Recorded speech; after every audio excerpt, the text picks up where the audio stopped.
In this video, we are going to show you how to manage large-scale research projects in Poppy AI. Now, there are 3 steps we can do baseline-wise. So first one is build a second brain structure, which means it's pretty much just having a secondary board that does all the thinking for you, meaning it is the secondary, as the name implies, a brain trained or Poppy Chat trained for that specific general project, right? So all you need to do is pretty much do the same, however you modify your template like so.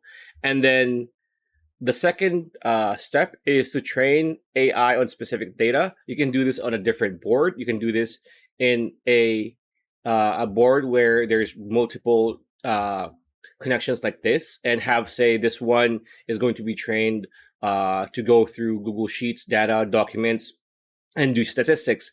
You can have a secondary chatbot that pretty much deals with the history of whatever it is that you are working on. So, timeline, events, etc. Right? And then third is you utilize team collaboration, which means you can do this again. You can do this in one board and just connect people through share. Right? We have a couple videos regarding that, so check those out, and have them access this and have one person work on this cluster, have another person work on this cluster, have other teams work on different boards.